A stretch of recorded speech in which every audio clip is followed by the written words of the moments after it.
Michael, thank you very much for joining us today. How are things in Colorado? Oh, nice. Spring is coming. So every day is like walking through a financial landmine. And what I try to do in markets like this is take more of a defensive approach. I'm trying to protect my money as opposed to make money. And so I'm hoping you can help me with that process. And I want to go through various asset classes. And the first one I want to look at is the S&P. We Mm. peaked out earlier this year at 6,100. It went all the way down to 4,800. We had a nice rebound up to the 5,400 level. Now it looks like it's under pressure again. So I want to start right here with the S&P. What's your view on the S&P? Our view on the U.S. stock market, we look at the S&P 500 and the Nasdaq 100 because the Nasdaq 100 is the leader index. Its front end loaded symbols are basically the symbols that everybody chatters about, the Mag 7 type thing. And it led the way up. It morphed since you go back to 2009 bear low. The Nasdaq 100 went up like 18, 19 fold, whereas the S&P went up nine-fold. So, Nasdaq 100 vastly beat the S&P, and it will do the same on the downside. We're now, as far as we're concerned, we're in a bear trend. That first drop back in January, when we were, in fact, just before we made the high, which is, like you said, over 6,100. A couple of weeks before that, we said, that's it. It's no good. Well, it went up and made a new teasing high, didn't go anywhere, and then started to wobble down. But the Nasdaq didn't break our momentum trend structures. We're not you look at a price chart if you want to. It's usually lagged to momentum. But momentum trend structure broke to the negative direction in early January for the S&P. But it took till late March, mid to late March, for the Nasdaq to do the same. And we wanted it to break because it's the leader. And it broke, like 21,000, 20,000 to 21,000 zone. Okay. And it's since dropped down to 16,500, just like the S&P dropped down close to 4,800. Well, when that break started, we did some game playing with the price charts, which anybody could with a crayon. You go back and look at what was the high for Nasdaq and S&P at that last major high. For Nasdaq, it was in November of 2021. For the S&P, it was in January 2022. You draw a line across that high. Where was it for the S&P? 4,800 plus. Came down and sat on it and then bounced. Why? Because people could draw a crayon line and buy it there, thinking, oh boy, support. Okay, fine. And Nasdaq 100, its level was about 16,500. Where did it bounce from? 16,500. So not just that, we had some momentum reasons to assume there could be a bounce because we were short-term, not long-term, short-term oversold. So sure enough, we got our bounce. In fact, if you'll get a daily chart out of the S&P, if your viewers will, and go back and look at the low that hit that 4,800 on the S&P, 16,500 on the Nasdaq. The rally that followed, I think, went to the 90-day thing, but that was the rally. In fact, when you made your high shortly after that day ended, I think the next morning or something, you never took it out again. The rally was literally one big, huge headline chasing day. And since then, both indices have been stuck below that high, trying to get above it, couldn't do it. Now they're coming back to challenge that low. And we argue if you take the S&P back below that 4,800 by any credible amount, and you take NASDAQ below that 16,500 by any credible amount, then that's when the price folks will start to pull their hair out, say, oh my gosh, support didn't hold.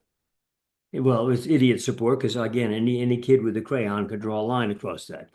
Momentum, meanwhile, is broken. It's that little bounce point we expected. They got it. It's hopeful. But the key for the stock market, I think, is not the stock market, is underlying macro fundamentals and technicals that are going on elsewhere. One of them is the dollar. The dollar between 2022 and 23 and into 24 did nothing. If you look at the price chart of the dollar index, it was stuck in about a 7% range up, down, up. In other words, nowhere land. Therefore, the euro and the yen were in the same kind of sort of nowhere land, because that's what comprises the dollar index. 71% of it is those two. But it was really non-event. So the foreign exchange markets, the big foreign exchange, was not a factor. It wasn't caught making noise. It was the quiet one. We call it, watch out for the quiet one. Okay. The end of March, the dollar index broke under 104 something. And on the price chart, that didn't mean much because the prior lows during 2022, 2023 were all at 100 level. Okay, price chart lows. But annual momentum broke a trend structure at 104, just above 104 at the end of March. Now, 6% drop in 3 weeks. We traded under 98 today. We're at another trigger level for it based on 10-year average momentum. And we've got that chart we can show. And when you look at that chart, you can see, again, the 3-year average oscillator, which is also annual momentum, it already broke. Okay, now we're looking at a 10-year. And if you look back, you can see that zero line on that momentum chart, which goes back to the low that occurred in momentum low I'm talking about, back in that 2021, back in 2018-19. You use the 10-year average as support. In other words, the momentum bounced off that zero line, says, oh, I got support there, okay? And then you can see by looking at that bottom chart, which is the momentum chart, where you plot each month's close, the dollar index, where is it in relationship to the 10-year average? Is it above it or is it below? So you plot an oscillator. We've traded below that zero line today. The zero line meaning 10-year average. 98.35. We traded down into the 97s. Now, if you close the month out below that 98.35, you've blown the last vestige of support that exists for that currency. There's an open window now to drop another full 20 points just to get back to the lows that occurred 12 years ago, near 70. And I frankly think that's about what's going to happen. That becomes a huge impact creator, wave creator in other markets, which for the prior 2 years wasn't. It was quiet. And then when you go to the T-bonds, this is where it gets really scary, especially for Powell and his gang. They can ignore all kinds of stuff if they want to. Stock market drop, okay, we can ignore that.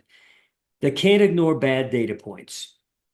But the data points haven't been bad. And the reason is, if you go back and look at any bull market peak in the stock market, it takes until you're demonstrably into the bear trend before then those data points start going negative in a way that smacks the Fed in the face. But that bond market is a variable that is behaving incorrectly, okay? In fact, it crashed. We had a rally high about 3 or 4 weeks ago up to 122 on the long-term T-bond futures, 30-year bonds. They collapsed within 2 days down to 111. That's it for the T-bonds. That's a crash.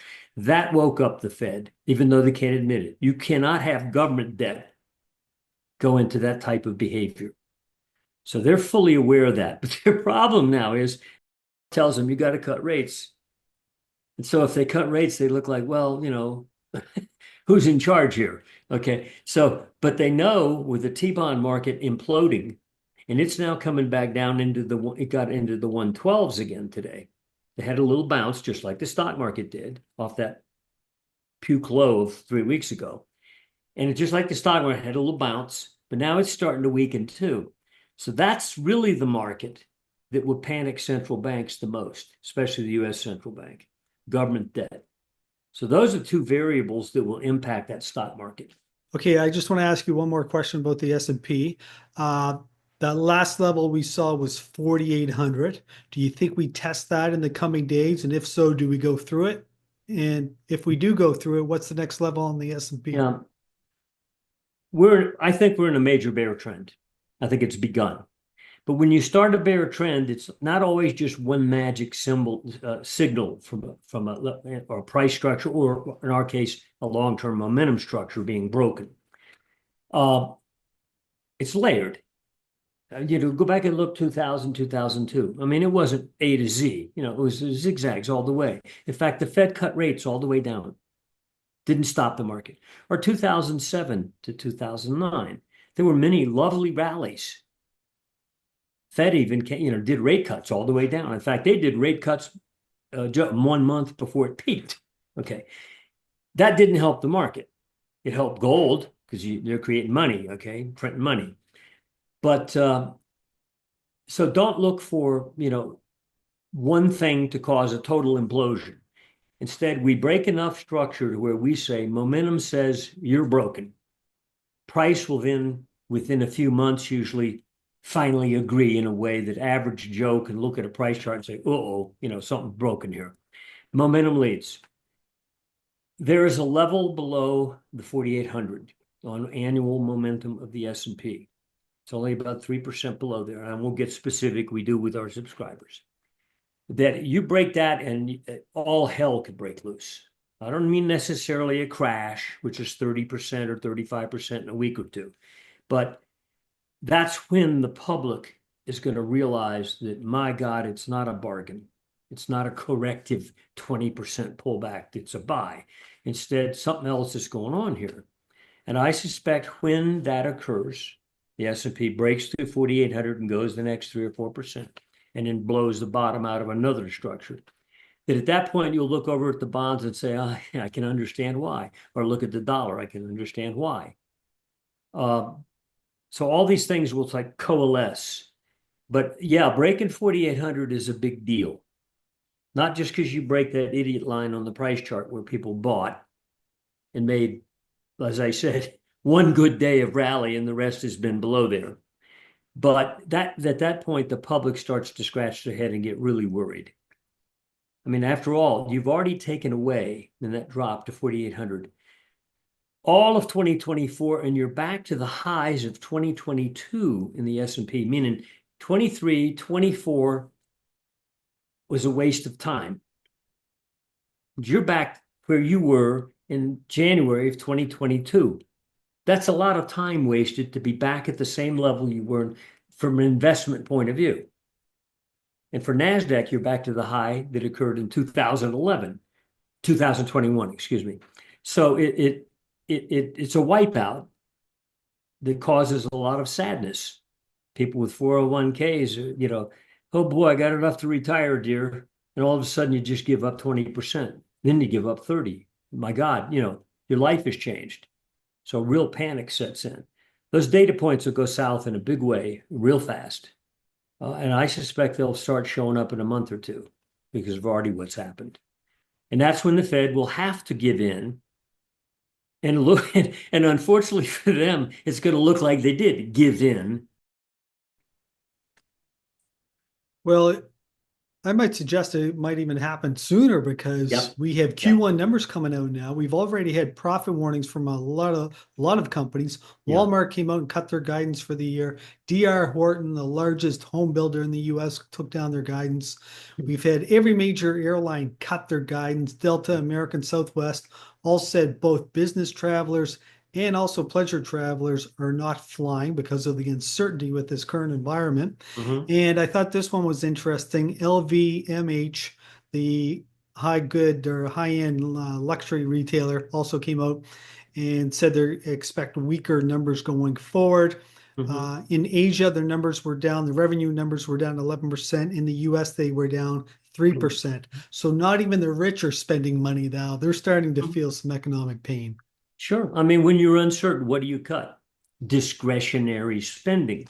And this is one thing I hear about Apple all the time, or I don't hear about Apple. And that is, the concern is, the relations with China, and therefore, they need to produce there, it's cheaper, and so forth and so on. And nobody's talking about the possibility that suddenly parents won't be buying their teenage daughter a new cell phone every year or upgrading every year because Apple introduces new features. They're going to say, I'm sorry, dear, you keep the one you had 3 years ago. We're not going to update for a couple of years. It's unnecessary discretionary spending. That's what could kick like a company like Apple, which nobody's talking about that variable. In other words, the collapse in discretionary spending. which among middle class has probably happened to full extent as possible, and even among the rich. They're saying, hey, dear, let's just cut back. We're a little uncertain here.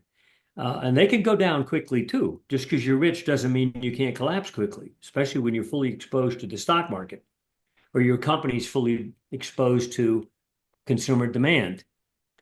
So it's a rapid trigger. You're quite right. It could happen pretty quickly, and I wouldn't be surprised you start to see the numbers coming up, next month. And then again, what does Powell do? Well, at least he's got an excuse then, and has to say, well, I'm doing it because of this, not because you're telling me to. Anyway.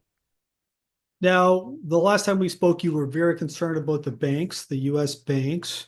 And here in the last few days, we saw a lot of the major banks report their numbers: JP Morgan, Morgan Stanley, Goldman Sachs. On the trading side, they all reported record numbers because of the volatility that's going on in the equity markets and the other financial markets. They're making a killing from all the trading. But are you still concerned about these banks? Yeah, because they're secondary. They're not a leader, meaning what's going to impact them are things that you just talked about. Companies outside the financial arena who have debt, they're the lenders. So, it's not them as such. It's what goes on elsewhere. Like we're watching commercial real estate in particular, because we know it's a heavily debt-laden sector. And that sector looks technically very weak and vulnerable. In fact, if you go back to 2016, punch up a chart of RWR or VNQ, these are ETFs of commercial real estate, been kissing your sister for all those years. Whereas either side of 100 on RWR, up and down and up and down. And when the market went up and made new highs, taking out the 2022 highs in 2024, S&P, Nasdaq, they didn't. They only got halfway back to their high. So they were very anemic, for obvious reasons. And now they're quite weak again. It's that sector, you start to have this company, that company, et cetera, within commercial real estate suddenly default on debt. And we had a story a week ago, one of the biggest shopping center companies in the country in New York, forget the name of the company, it doesn't matter, $300 million default. Somebody's eating that. But all you need is like 2-3 more of those. And suddenly people say, gee, this is a contagion. Well, it's a contagion because of all the things that are going on, that domino, and ultimately they'll domino into the banking sector. Also look at the bank sector just on what happened in that collapse we had 3 weeks ago or so. S&P low, Nasdaq low. Go look at the bank low, KBE ETF for the banks, and look how anemic the rally's been. It was nowhere like the S&P bounce, the Nasdaq bounce. It was very anemic. Yeah, it rallied, but it was anemic. And right now you're trading about 1.5 last I saw, above touching the low you traded on the KBE, which is down around I think 95 or something. I think it's trading 96, high 96s today. So it doesn't look too good. It bounced with the market, but it's very anemic bounce. And it was, I think, down less than the market today, but still it's very close to its lows. So again, all these things factor in together, and the causative factors are, not really a stock. It's the business that we're talking about, consumer discretionary spending collapsing. If that continues, that's disastrous. Also, that affects what? No doubt commercial real estate, shopping centers, et cetera. And any company planning to expand its business facilities and using commercial real estate company to do so, to create an office complex that's tech-savvy office complex. There's companies that do that are computerized centers and so forth. But so it's all kinds of dominoes here. Yeah, to your point earlier, there's a lot of layers to peel back. So I just want to summarize a few of the points you've made. Okay, so first of all, with regard to the S&P, we get up to that 5,400 level. We've been pulling back. You're very concerned about the 4,800 level. You think we can go through it. In terms of bonds, you're very concerned here. I think you said the level on bonds is 112. Well, you get down in a report we did for our subscribers a week ago. We defined some levels that we're not back down to, but those levels that we saw in that break Just look at a price chart of T-bond futures. Or you can do ETFs of TLT, for example, the 20-year bond ETF, and go back and look at that low. You don't want to go back to that low again, because next time you go there, you're going to break some stuff that isn't just the price low. You even get near that low, you're going to be breaking some momentum stuff that says, uh-oh, that bounce didn't hold. It was just an oversold bounce.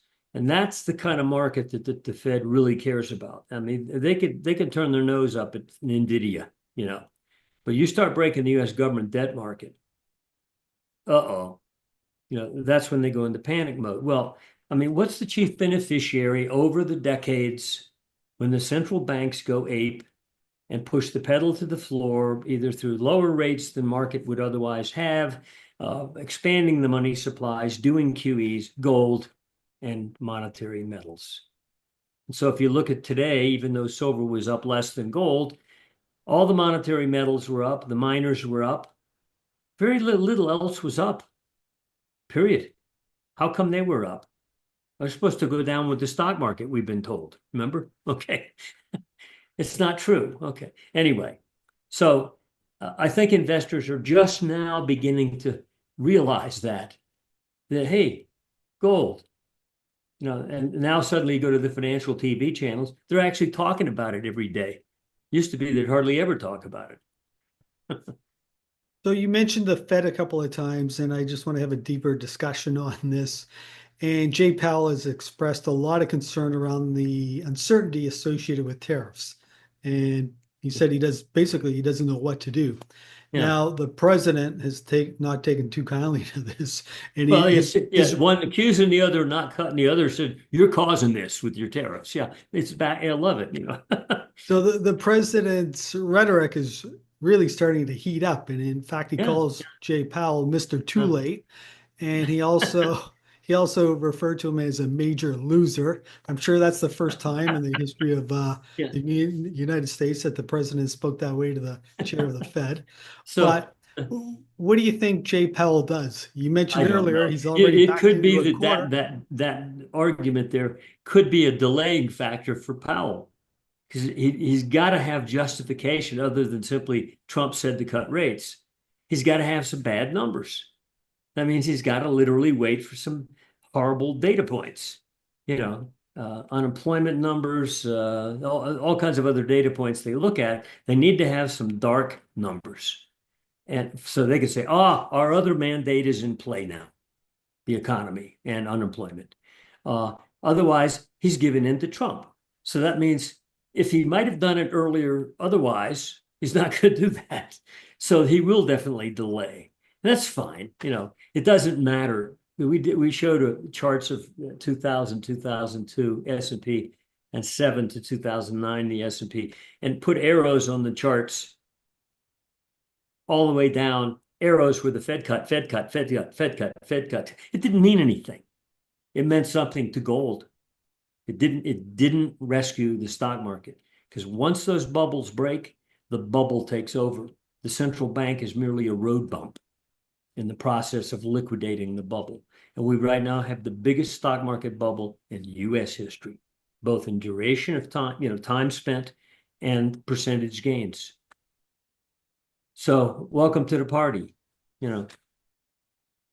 So Jay Powell, or we have another Fed meeting coming up in the first week of May. That's only 3 weeks away. In all probability, they're not going to be able to do much because we're not going to get a whole lot of information between now and then. So you're of the mind I have no idea. I don't predict the Fed. I just know that historically, when you go back and do your homework, it doesn't matter. When they start cutting rates after a period of pause, they may raise rates for a couple of years, then they pause, and when they start cutting, the market starts down, or have already started down, and it doesn't help the market. Historically. In other words, it's too little, too late. They're way behind the curve. The fire started. You're not going to put it out with a tiny hose. They'll have to go to QEs, and those won't work either. Even when they did, if you go back and look, we did a study of this because everybody has this burnt in their memory.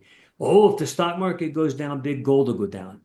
There's 1 month that's got everybody concerned, and that was October of 2008.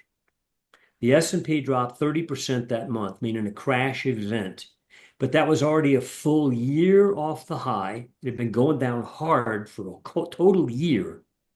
And then finally, a month after Lehman went under in September 2008, the S&P puked 30 some odd percent. That's when Bernanke came in, took the little Japanese trading book, QE, and deployed it. And in November, 2 months after Lehman went under, and a month after the stock market puked, already a year into a bear trend, he finally did QEs because rate cuts hadn't been working. And you know what happened in November? Stock market went down hard again, and it kept going down till March of the next year. 30 more percent drop, even after he did QEs. What happened to gold? In October, it did have a sell-off. It was a corrective, brief sell-off in August, September, especially October, where it needed to correct. It had a huge move at that point. Even while the first year of the stock market had been going down, gold's still going up. It was only in that later part of 2008 that finally the stock market had a puke that gold said, oh, I need to correct anyway, and it had a very bad month. But when they did QE, stock market went down another 30%. Gold exploded in November when they did the QE and was back to its highs by early 2009, on its way to 1900. So again, what the Fed does, don't count on it helping the stock. In fact, when they start cutting rates, panic, because they're admitting, okay, that's when they scream. Okay, so they're late to the game. But when they start doing what the head of the Boston Fed, the woman who's head of that, spoke Friday a week ago and said, we've got various tools to employ if things start to happen like that. And she meant not just rate cuts, like QEs. So that was an admission. It was quite revealing. Okay, Michael, so we discussed what's not working, the S&P bonds, US dollar, they're all under pressure. Let's have a conversation now on what is working. Gold is up 30% on the year. It's hard to believe we're only 4 months into the year and already it's up 30%. And it's like a runaway train. Every day it's up 1, 2, 3%. What's your take on gold here? Is it it's gone too far too fast? No, that's what everybody thinks right now. I admit everybody's screaming, "Oh, God, take profits." Okay, they've been saying that for the whole advance anyway, so whatever. I've pointed this out before, and it's not to make a projection of a target. If you go back and look at the 1976 corrective low in gold, which is around 100, it had been up to 275. Pull back to 1976 to about 100, it went up to $850 3.5 years later, an 8-fold move. In the year 2000, 2001, gold was basing just above 250, okay? Never got quite to 250, but repeatedly tried. Stock market was topping then, by the way, in 2000. Gold was bottoming, okay? Stock market topped, went down through 2002. Gold started its bull trend. It lasted until 2011. But by the time it got to its 2011 peak, it had another 8-fold move. You can see this on a logarithmic scale chart where the move in 1980 and the move to 2011 were both the same scale when you think of a logarithmic scale or ratio gain, okay? If we do a ratio gain like that, we'll be at $8,000 plus because our bear market low was 1,050, okay? We've only had a 4-fold, not even that, excuse me, a 3.4-fold. Okay? We're 3,400, we're 1,050, okay? We're not even halfway to the ratio gains seen during those prior 2 bull markets of the last 50 years.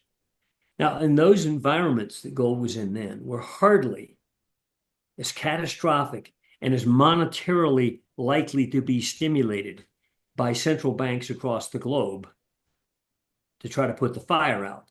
So once they come in to put the fire out, that's when gold goes really berserk.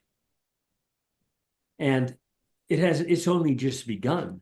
Again, look at the T-bond market, look at the dollar index breaking, look at the stock market breaking, and look at the data points that will follow. The central banks they've only woken up. They've hardly pushed the throttle. And when they do, gold will go berserk.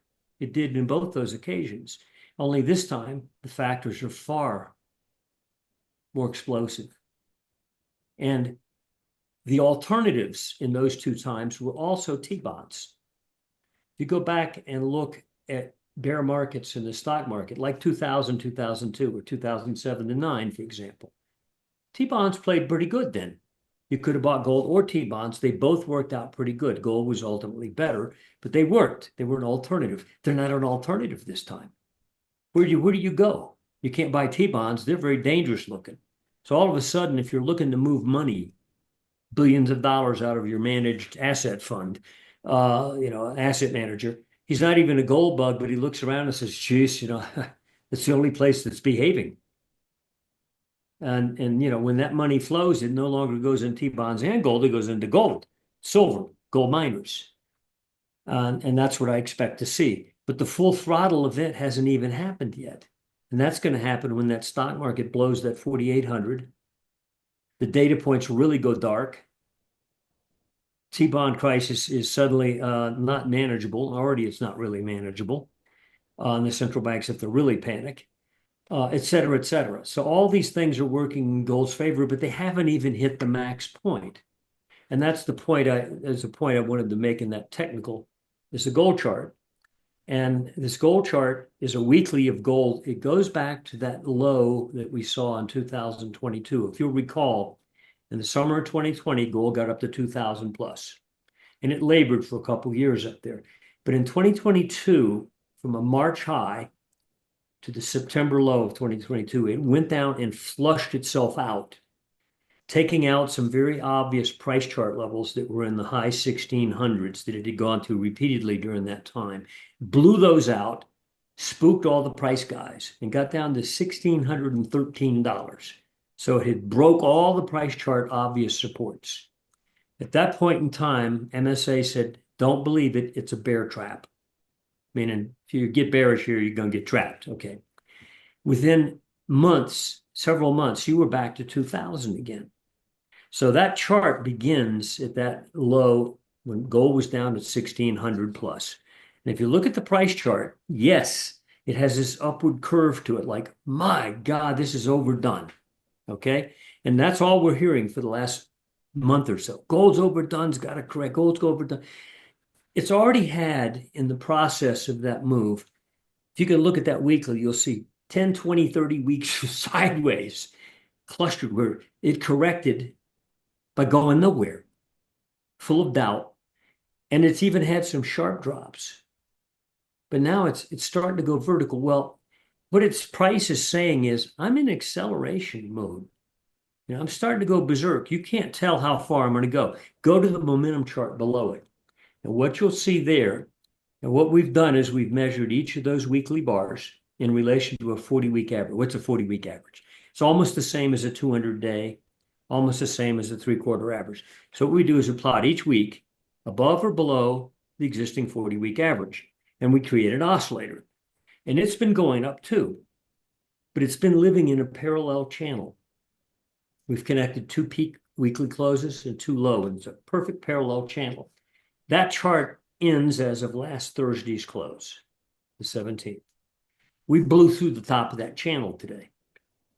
So what momentum is telling you is that though the price chart looks like, oh, I'm ballistic, therefore highly vulnerable to a collapse, momentum says, no, you just broke out of an acceleration channel. You've begun a new game. No longer this channel confined gain. I'm going to blow through the top of that channel and I'm going to accelerate. Now, what's interesting is silver's behavior over the last 5-6 months has not matched gold's. Gold makes a high, pulls back, and takes it out. Silver made a high back in October above 33, above at 33. You can see on the top chart, the price chart, the weekly price chart, and it pulled back hard. And then came up to 35 in October of last year and had another drop. And then again, 3-4 weeks ago, made a high at 35 again. So it went back up to the old high above 35, didn't go to 36, and collapsed with what? With the stock market break that occurred April 3rd, 4th, and on the opening of April 7th, a 2.5-day collapse in the stock market, silver joined in. So did the commodity complex, by the way. Bloomberg Commodity Index, crude oil puked big time. Copper dropped pretty hard. So all commodities broke. Now, people think, therefore, by the way they treated silver in that break, that silver is just an industrial metal. And they mentally divorced it from gold, which is a mistake, because if you go back over history, they don't break apart. Silver follows gold ultimately, and often leads it. Okay. But you had this huge puke in silver, and you only had, 3 or 4% drop in gold, hardly a drop. And yet silver dropped, from 35 to 27.5 bucks in a matter of days. Incredible wipeout, end of the world. Okay. Then suddenly within, we're now up to 33 again. Okay. Either side of that, last week's high, this week's high.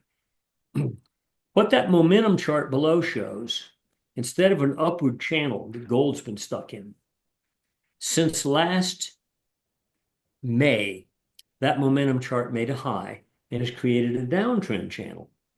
Now, if that chart on the bottom were a price chart and you were a technician, you would draw the line we drew on that bottom chart, the momentum chart. We plotted it through 3 peak weekly closes. It's a downtrend, meaning if you now assert yourself and get back above that red line on that bottom chart, forget that it's momentum, pretend it's a price chart, you're breaking out. You've got a fresh buy signal. Well, what momentum is telling you is if you get back up in the high 34s again, we've been 33.20, I think, last week and this week. You go another $1.50, $2, get up to high 34s. So you have to get to 35 again. That's going to be breaking out, in which case it's saying, hey, that was a bear trap in silver. People made a mistake thinking silver must go down with the stock market. It's suddenly rejoining gold and is about to explode because you go through the top of that channel. That is a major momentum buy signal. And by the way, another note, whenever we can define 3 waves on momentum, down or up, clear waves, where there's no subjectivity to it. Clearly, there are 3 waves here since that peak back in May of last year on momentum. 3 waves down, that's all you get. And you've got a channel defined as well. So you've got 2 factors to employ there. You get up to the top of that channel again. So I'm telling you, if you're not in silver and you see it get back up to 34.90 or especially touch 35 again, assume it's going to launch big time. And I bet at that point, when that occurs, and we think it's going to occur, at that point, silver will launch versus gold. And so silver's relative pricing to gold, which is very cheap right now, historically very low, 1% of the price of gold. It's done that a few times before. And whenever it does, it slingshots, by the way. At that point, that's when silver says, me too. And I think that's about to happen. Yes, I have to admit, Michael, I'm one of those investors who's very frustrated with this move in silver. And thankfully, I'm long gold, but I'm also long a little bit of silver, and I'm frustrated as hell. Well, I'm glad you're long a little bit as opposed to a lot. Yeah. Yeah. But there's a point you might want to switch. Okay. Now, one point I want to make about the gold, because you said a lot of people are reaching out to you and they're concerned about this move that we've seen in gold in the last few weeks, and they think it's gone too far too fast. And one thing you did mention was central banks, and central banks have been large buyers in the last 3 years, ever since the invasion in 2022. They're acquiring approximately 25% of annual production, which is a massive number. And that's the official number, according to the World Gold Council. Maybe the number is significantly higher. And then you can't forget the fact that you have a central bank like China, who is holding $720 billion worth of US debt, and they're probably selling it as we speak. Japan's been a big seller of it. And these same guys or these same banks are out there buying gold. Yeah. Well, that's true. And that's a factor, but we don't factor it into our analysis because momentum doesn't care about, whether there's manipulation in the silver market. I've seen manipulation in silver and gold before over the last decades. Okay. There was plenty of manipulation in the bull market back in 72 to 75 when gold was legalized. In 75, it went to $200. And then there was big manipulation in that 1979-80 move in gold, where the IMF came in and dumped tons of gold in the last year of that move and finally just gave up. It used to be when they'd sell it, you'd get a drop in gold a bit. After a while, you wouldn't even get a drop. Gold would just eat it up. And that's when they said, oh, they quit. So if you talk about manipulation, they were huge quantities. I don't know. I forgot the numbers. I'm not suggesting there's manipulation going on. All I'm suggesting is central banks are selling one asset to buy another asset. They got to replace it. Yeah. Well, also, when the dollar breaks down, what does that do for a foreign bondholder of U.S. Treasuries? It's not merely that the bond market's losing value, but it's losing value when you convert it back to your currency because the dollar's losing value. The dollar just dropped 6%. So if you're a foreign investor in U.S. stocks or bonds, back a month or so ago, you've seen like a 20% drop in the stock market, but you've now seen also a 6% drop in the dollar value of your stock holdings. So it impacts you two different ways. So that dollar drop is a wave factor for T-bonds as well. And it's, now it's become a factor again for gold. The historical correlation between the dollar and gold is not great. If you go back to where gold peaked and bottomed in 2015, dollar index was 97.5. Right now, today, it traded in the 97s again. Okay, really. Okay, unchanged versus 2015. Well, if gold were unchanged versus 2015, it'd be $1,050.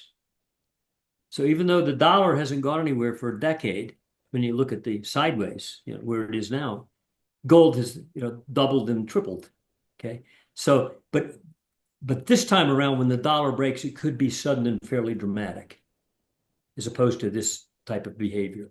And I think that could create more wave impact under gold. So we're now down to a very narrow world. And you mentioned that your commodities could be. Pardon me? You mentioned that your target for gold was 8,000. No, that's where it's been before on a ratio scale. Right. It might go to 20,000. I don't know. Seriously, I don't know. And you said the big breakout on silver is at $35. You go back up to 34, 35 area, you better turn your hat around if you're skeptical, because something's going on that you got faked out by that stock market sell-off, which brought silver down. Now, I found it interesting today that the stock market now has had another 3 and 4 days bad selling. Silver's gone up there in those 4 days. And so where do you see the price of silver going ultimately? Minimum 2% of the price of gold, because if you go back over 50 years of data, in 21 of the 50 years, silver's at least traded to 2% of the price of gold. And that's not even in bull market years. We're now at 1%, meaning silver could double in value to gold. So if gold goes up to 4,000 and silver went to 2%, $80 silver, okay? And we're seeing the technical potential right now, silver's trading just below the 1% level. You get back above that 1% by much, where you divide the ounce of silver into gold, you find it's a little more than 1%. Wake up, because that was a bear trap on the spread as well, meaning that silver's dropped below 1% into that level. It's historically very low. You can go back and look at decades and see, woo, that's low. It's also a slingshot level. Meaning when you turn up out of there, it's washed out as much as it's going to be washed out relative to gold, and it's going to regain. And I say 2%, that's routine. In bull market years, silver gets up to at least 3.5% of gold. In fact, in the 80s, 1980, it was 6.5% of the price of gold. So don't be shocked if silver goes from like 1% up to 2 or 3% of the price of gold. Well, if gold's going to go up to a norm, logarithmic ratio scale move, like it did in 1980, it did, et cetera, you go $8,000 gold, we'll do 2% of that, okay? It sounds insane. It's not. Okay. So, Michael, I just want to summarize a few of the points that you've made. You're very concerned about the S&P and the Nasdaq. You said the S&P ultimately, can it go down 50%? It could go a lot further than that. It's not really the issue of how far down it goes. Like 2000, 2002, S&P went down 50%. but the Nasdaq 100 went down 82%. And then the other problem was it took 13 years for the S&P to finally get back up in nominal price and ever take out that mid 1500 high that it made in 2000, again in 2007. So you had a wasteland of up and down until 2013. You ever took it out in 2016 before the Nasdaq could ever get back up to its .com high. So not only was it a percent drop, but from an investment point of view, if you didn't get out at those tops in 2000, you had all these a decade and a half of, effectively wasted time. And when you factor in the decay in the real value of the dollar, it was even worse than that. So let's stick to round numbers and just say Okay. the S&P tops out at 6,000. Cut it in half, it goes down to 3,000 ultimately, maybe whatever. 2 years out. NASDAQ goes a lot lower, okay, just because of the makeup and the number of the companies that are involved. The bond market is going to come under pressure. The US dollar is going to come under a lot of pressure. So where do we find protection? We find that in gold and silver. Your target on gold, ultimately $8,000. Minimum, I would say. Silver, 2% of that number. Let's just use $160 as a potential. Yeah. What would you say? There's a lot of investors out there right now that are very concerned about what's going on, and they don't know how to position themselves. And maybe they haven't gotten into gold and silver yet. They think maybe it's too late because of the moves. What would you say to those investors? I would say that if you go back to 35 silver, consider it fresh game begun. First off, on price, that's a triple top. If you go back in a point and figure of silver and you find it back at a triple top, it ain't going to stop. It's a launch pad. We went to 35 down to just above 30. Then we went to 35, then went to 28 on a $1 chart, 27 and a half actually. You don't go back and touch 35 again. Now momentum says the upper 34s, I'm going to blow that channel out. So it's not just price saying I've got a pending triple top breakout, which will change the tenor and tone of this market.